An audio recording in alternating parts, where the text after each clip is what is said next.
Today, yet more examples that the Social Security Administration is in turmoil because of the cuts that Elon Musk and Doge are making.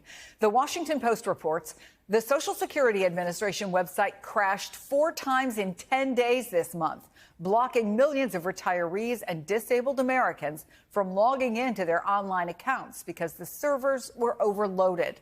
That comes as 2 sources tell Axios the administration is rushing to cut phone services at the White House's request.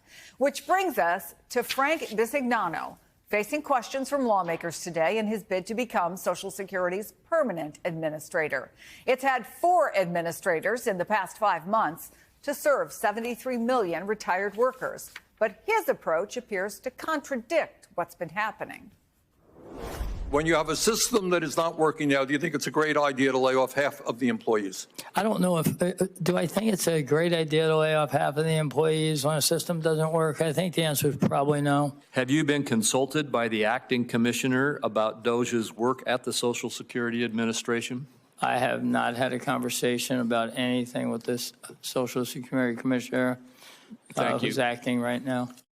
Joining us now, NBC's Julie Sirkin, reporting from Capitol Hill. Mark McKinnon is former advisor to George W. Bush and John McCain and creator of The Circus.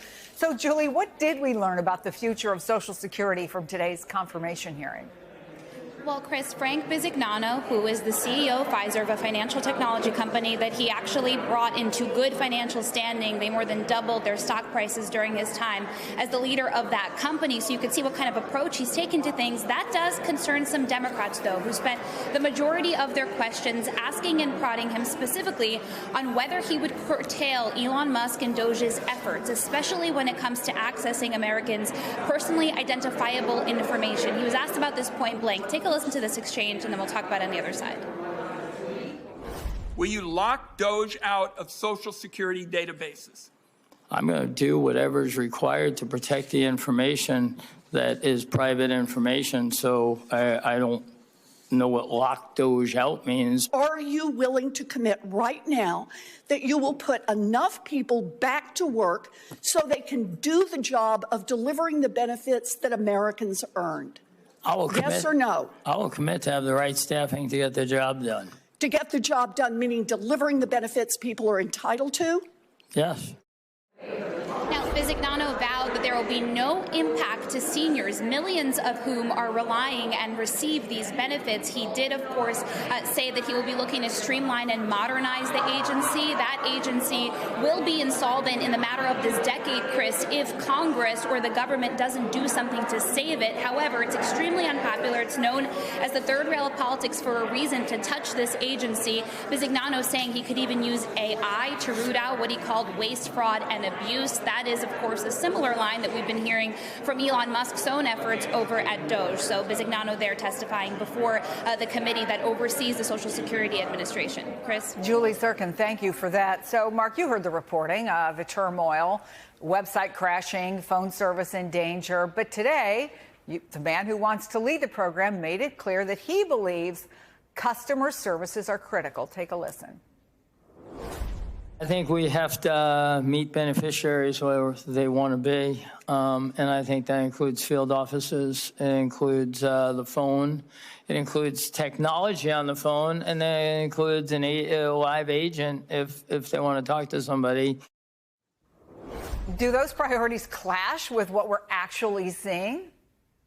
Yeah, and I can testify personally. First of all, I'll say I've been electrocuted by the third rail when I worked for George W. Bush, and he tried to talk about privatizing some aspects of Social Security. That wasn't pretty, Mark. That was not pretty. It was not pretty at all. We got crushed for it.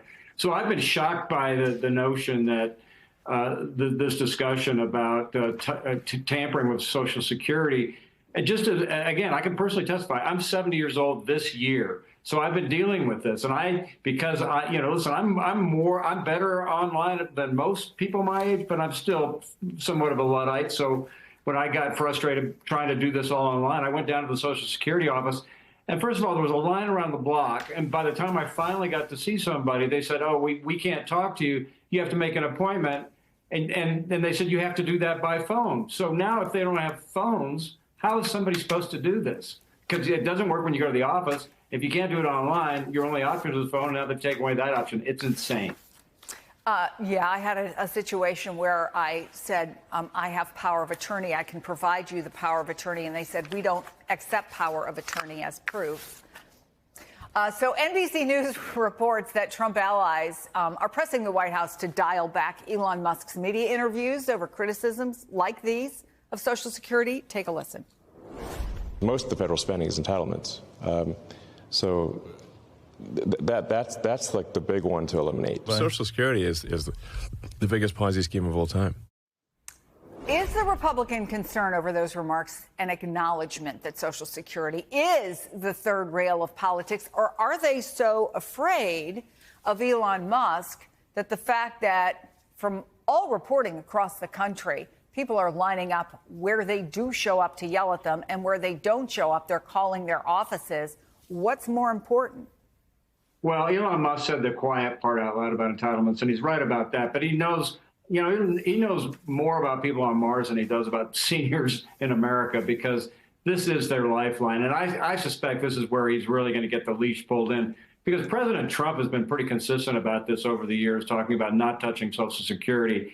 And I can tell you, as an ad maker, that line about Social Security being a Ponzi scheme, you're going to see that in Democratic ads everywhere in the midterms.